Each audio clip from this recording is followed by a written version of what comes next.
جمال الوجود بذكر الإله وتصفو الحياة.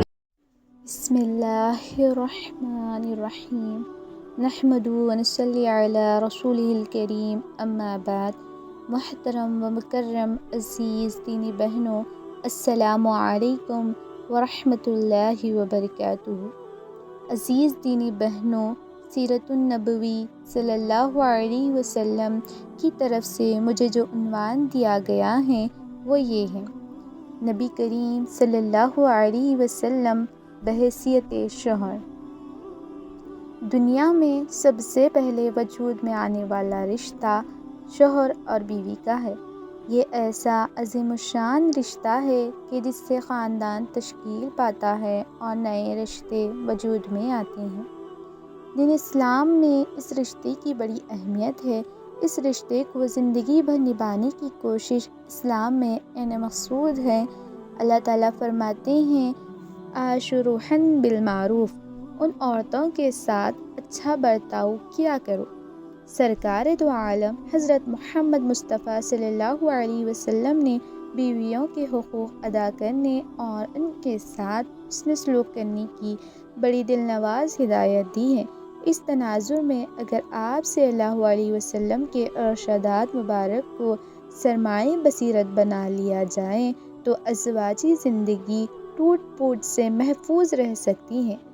میرے پیارے نبی صلی اللہ علیہ وسلم فرماتے ہیں: مومن مرد شوہر کو چاہیے کہ مومن عورت بیوی سے اپنے دل میں باغض اور عداوت نہ رکھیں.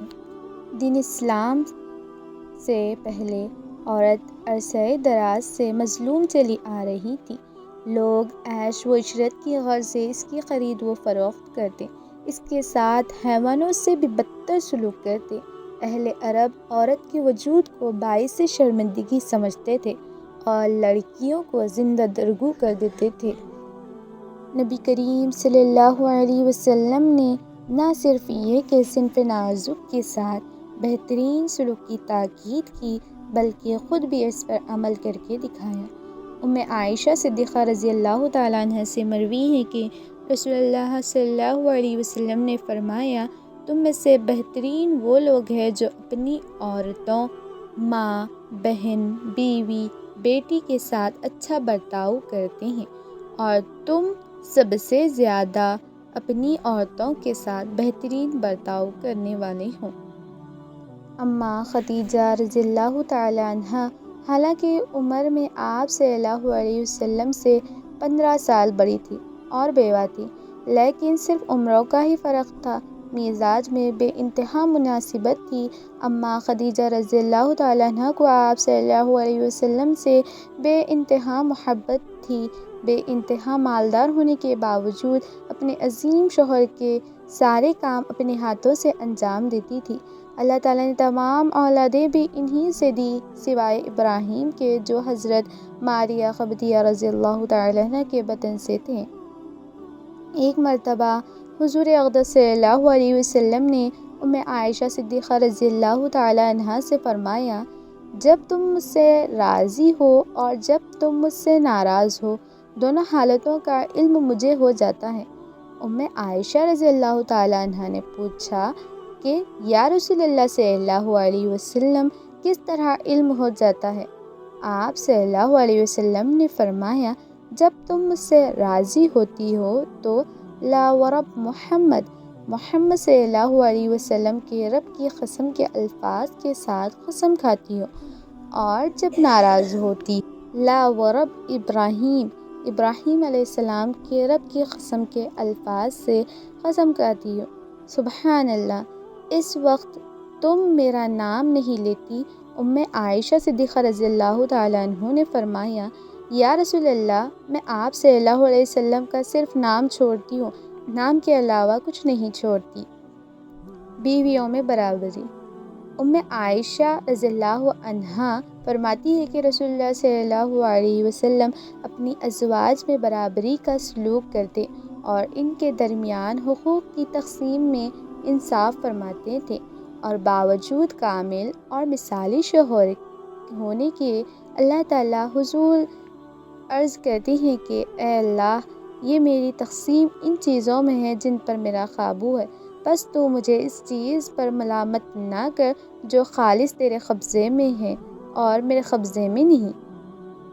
ایک حدیث میں ہے کہ حضرت ابو ہریرہ رضی اللہ تعالیٰ عنہ سے روایت ہے کہ رسول اللہ صلی اللہ علیہ وسلم نے اس شخص کے لیے رحمت کی دعا کی ہے جو رات کو اٹھا، تہجد ادا کی اور اپنی بیوی کو جگایا اور اس نے اٹھنے سے انکار کیا تو اس کے منہ پر پانی کے چھینٹے مارے۔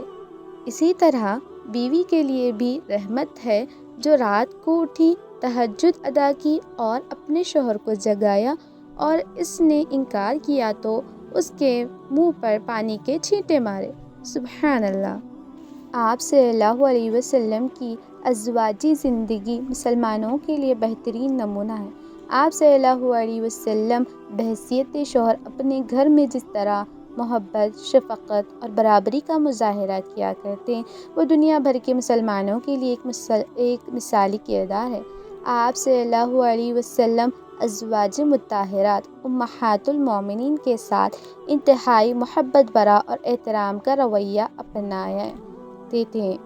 آپ صلی اللہ علیہ وسلم کی ازواج مطہرات یہ ہیں: حضرت خدیجہ بنت خویلد رضی اللہ تعالیٰ عنہ، ان کی وفات کے بعد زمعہ کی بیٹی حضرت سودہ رضی اللہ عنہا اور حضرت ابوبکر رضی اللہ عنہ کی بیٹی حضرت عائشہ رضی اللہ عنہا حضور صلی اللہ علیہ وسلم کے نکاح میں آئیں۔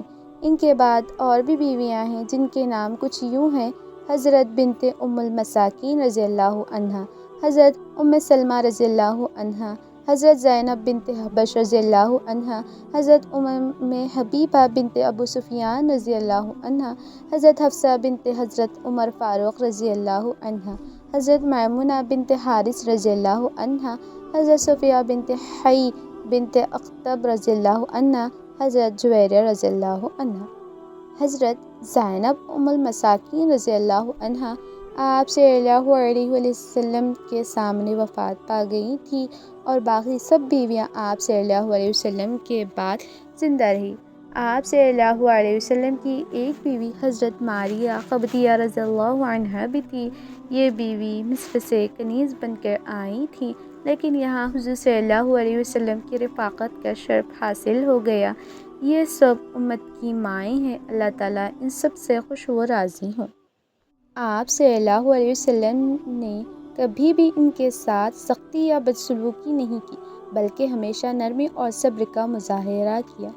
حضرت عائشہ رضی اللہ تعالیٰ عنہ فرماتی ہیں کہ حضور صلی اللہ علیہ وسلم گھر کے کام کاج میں بھی ہاتھ بٹاتے تھے اور کبھی کسی بات پر سختی نہیں کی۔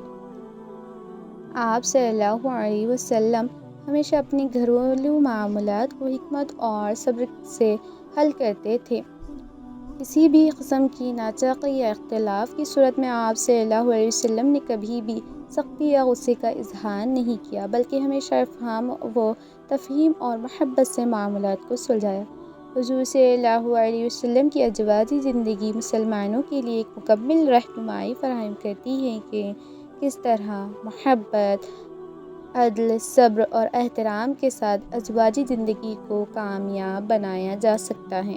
آپ صلی اللہ علیہ وسلم کی زندگی کا ہر پہلو بہترین اور کامل نمونہ ہے، اور آپ صلی اللہ علیہ وسلم نے دنیا کو دکھایا کہ کس طرح شوہر اور بیوی کے درمیان تعلقات میں محبت، شفقت اور انصاف کو برقرار رکھا جا سکتا ہے۔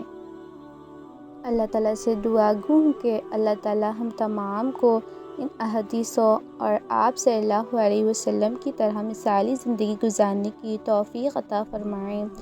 آمین ثم آمین۔ وآخر دعوانا ان الحمد للہ رب العالمین۔